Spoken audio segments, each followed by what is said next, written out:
Olá, eu sou o Lucas Fogassi e esses são o Lucas Yoshimoto e o João Vitor Kossaba.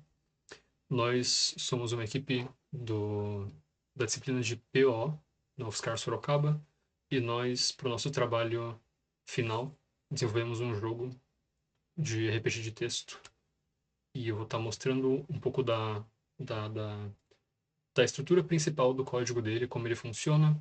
Depois eu passo para os meus colegas é, explicarem alguns outros pontos é, é, mais, mais específicos do jogo. Foi requisitado no exercício programa de programação orientada a objeto que nós desenvolvêssemos um RPG de texto. O que é um RPG de texto? É um RPG baseado na leitura de textos e nos comandos principais de ações feitas durante todo a gameplay do jogo são baseadas em comandos de linha passados passado por meio do terminal de comandos do computador. E por meio desses comandos que são passados, o jogo vai sendo desenvolvido e vai sendo seguido pelas coisas. E é assim que a gameplay vai se seguindo. A gameplay do nosso jogo é bem simples. É uma batalha de turnos entre o seu grupo de monstros contra um monstro oponente. Durante a batalha, você pode escolher atacar, por exemplo, que aí vocês dois escolhem um movimento, e o monstro que tiver maior velocidade vai bater primeiro. Ou você pode também, por exemplo, escolher um item. O item vai aplicar que é certo item, a função dele, e o monstro oponente vai escolher um ataque. Falando dos itens, os itens podem ser divididos em dois tipos, consumíveis e equipáveis. Ambos esses, eles herdam do item, e eles vão herdar tanto esse construtor de classe, do item, como também vão dar override na função toString. Antes de mostrar o código, eu vou só mostrar rapidinho o jogo funcionando. Então, basta vir em algum terminal e executar tanto o comando playgame.bat, se for no Windows, ou playgame.sh, se for no Linux. Tem as duas versões dos arquivos para executar. E chamando o arquivo correspondente, os comandos de compilação e execução do Java são chamados e o jogo começa. Essa é a primeira interface do jogo, é o menu. Então você pode escolher iniciar uma nova campanha, carregar uma campanha existente, tem como você salvar campanhas e depois voltar nelas, e sair do jogo. Vou colocar em iniciar aqui, e essa é a interface principal, na qual aparece tanto o monstro à esquerda, o monstro do jogador, e à direita, o monstro inimigo. Então aqui você pode vir e pedir para ver monstros, né? Então, com o comando monstros, você é levado para uma tabela com o monstro atual em batalha, os dois em reserva e qual é o monstro inimigo atual. Essas informações são úteis porque você pode desenvolver uma estratégia em que seja mais vantajoso trocar de monstro antes de enfrentar o próximo, ou trocar porque aquele monstro vai ter mais chances de vencer. Então eu posso vir aqui, escrever trocar, e nesse caso eu vou colocar o monstro 3, o Kahimi. Então eu coloco 3, troco, o Kahimi vem em sua defesa, e agora o monstro que está aqui para participar da batalha é o Kahimi. Então eu também posso atacar. Quando eu ataco, causa um certo dano e depois o monstro inimigo ataca de volta.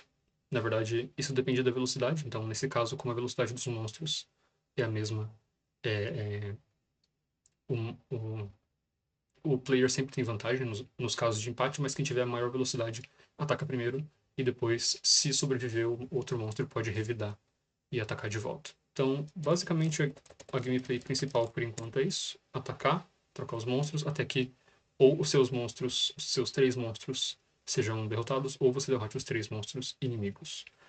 A classe Game Master é uma classe extremamente importante para todo jogo que exista, independente de seja apenas de texto ou que tenha gráficos ou não, por causa de que ele é a principal central de controle sobre como que o jogo funciona. Isso quer dizer de que todos os processos e coisas que funcionam diretamente que funciona diretamente no loop central de gameplay, tem que passar por Game Master para ele fazer o tratamento correto e adequado sobre o que tem que fazer. Seja com a interface, seja com o jogador, seja com batalhas e esse tipo de coisa. E por esta razão, o Game Master ele tem várias relações de associação com outras classes que são importantes. Como, por exemplo, ele gera aqui uma interface nesse método start.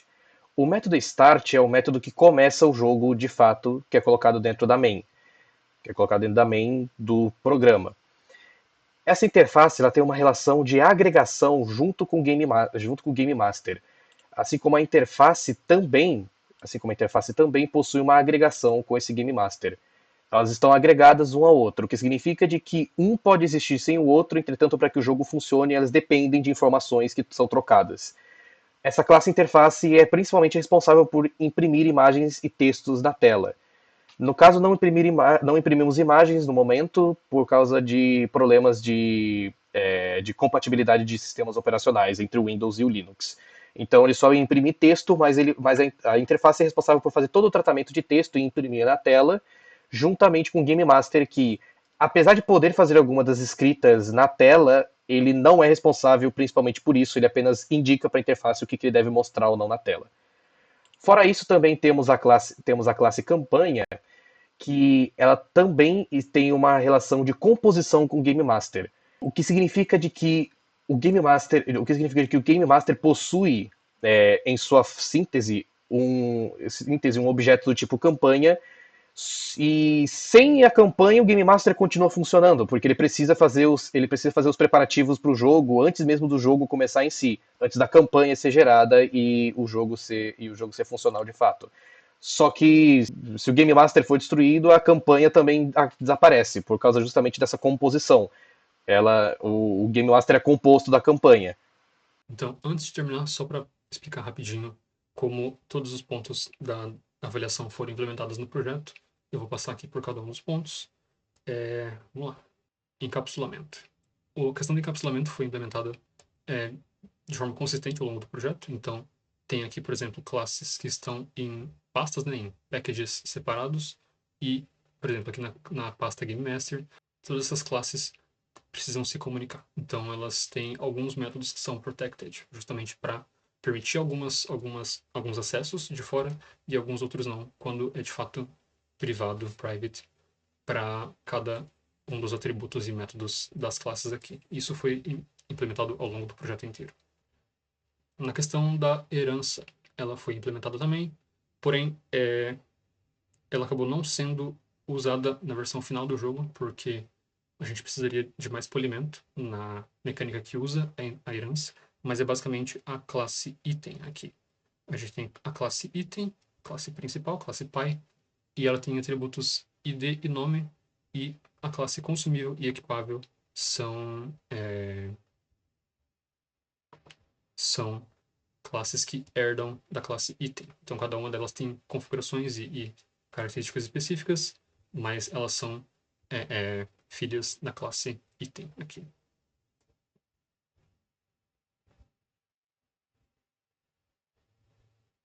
Polimorfismo. Tem várias formas de polimorfismo que foram usadas nesse projeto. Acredito que a mais comum seja a polimorfismo estático, em que a gente tem vários métodos com nomes. São basicamente diferentes implementações do mesmo método. Aqui na questão da entrada e saída, por exemplo, a gente tem o método write e o writeLine, que ele recebe a mensagem apenas, e tem uma outra versão, que seria a que recebe a mensagem e um tempo, né, em milissegundos para esperar depois de mostrar essa mensagem. Então, tem essa forma de polimorfismo aqui, e tem outras ao longo do projeto, como polimorfismo dinâmico. Na questão da aplicação de uma classe abstrata ou de uma interface, a gente tem as duas, na verdade. A gente tem a classe Utilities, que serve para funções úteis ao redor do código inteiro. Então, tem essa função aqui, essa classe Utilities, e ela é implementada com seus métodos em outras classes, como, por exemplo, aqui a interface. Ela estende a classe Utilities como uma interface que estende a interface. E a gente também tem uma classe abstrata aqui no item novamente. Como é uma classe abstrata, ela não pode ter instâncias da classe item per se. Ela só pode ter instâncias das classes filhas, que são tanto consumível, classes itens consumíveis ou itens equipáveis. Também sobre coleções, acabei de passar por aqui, a gente tem o uso tanto de array lists para listar os monstros e ter um controle mais fácil sobre eles, sem precisar depender de índices e coisas do tipo. E o principal é o uso de coleção hashmap na interface. E a nossa última coleção é a coleção desse hashmap, que é para, basicamente, se o jogador for escrever alguma ação, ele não precisa sempre escrever a mesma coisa. Por exemplo, a ação do atacar, ele pode escrever atacar, ATK ou AT só. Ou fugir, fugue, fu, escapar, para ele poder ter vários jeitos de poder escrever do jeito que ele quiser. Para falar sobre exceções e sobre classes genéricas e métodos genéricos, tem um conjunto de funções que cobre esses dois pontos de uma vez só. Ela está aqui na classe monstros, ela está aqui na classe monstro, em que a gente tem os atributos dos monstros, os atributos nativos, os efetivos, e aqui embaixo a gente tem métodos genéricos que passam um atributo genérico e retorna tanto ele como se fosse uma string com um padding para ficar mais fácil de imprimir, ou o valor bruto dele, que seria um inteiro. Então a gente tem esse método genérico aqui. A gente tem as exceções aqui para quando a gente tenta fazer o parsing dos atributos, tentar colocar eles em uma string e retornar eles como string ou como valor inteiro, se for o caso. Tem o tratamento das exceções aqui, caso alguma delas não funcione, e depois tem um outro aqui para o sleep, que é a função que dá um tempo na execução antes de continuar. Então, as duas são tratadas e essa função tem algumas variações ao longo do código, mas na base é isso. Quanto à serialização, é o item mais fácil de mostrar. Basicamente, a gente tem aqui na classe campanha os métodos save e load, são os métodos que tanto serializam a própria classe campanha para um arquivo ou deserializam um arquivo para uma classe campanha que é depois passada para o Game Master para ser usada como a campanha dessa gameplay. Então, tem basicamente aqui a criação do arquivo, a gente passa o nome específico que ele vai ser salvo, e depois aqui, quando o jogador pede, esse mesmo arquivo pode ser carregado e trazido da memória, e isso funciona. O restante do código é código legado, que é código que a gente acabou deixando para trás quando percebeu que não teria tempo de implementar tudo que a gente planejava. A questão da interface, a gente queria, além de ter uma interface de texto e escrever comandos em texto, ter algo mais visual também. Talvez alguns desenhos dos monstros, talvez um menu mais interativo, cores, coisas do tipo, para ficar uma experiência mais agradável.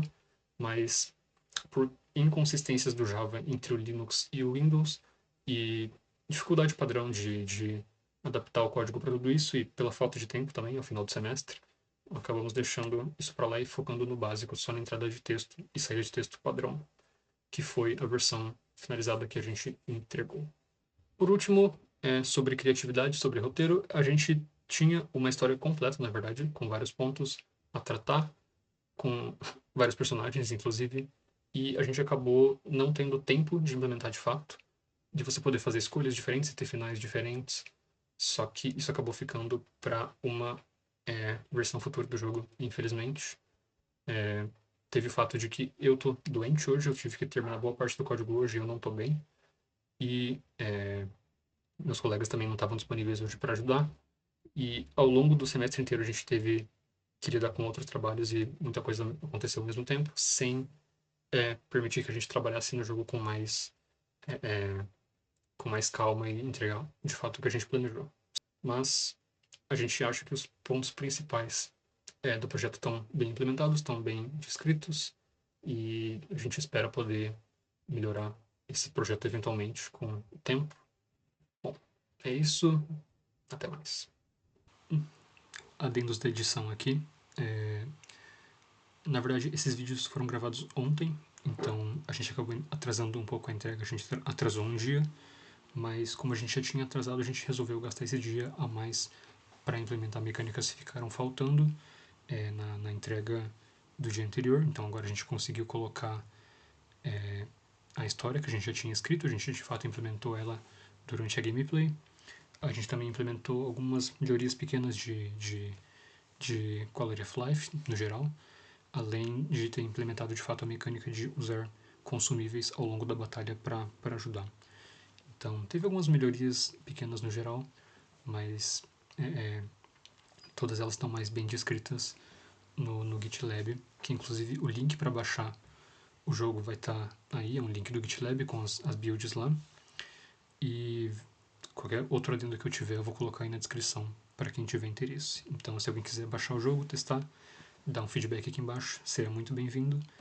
E é isso, muito obrigado por assistir e até mais.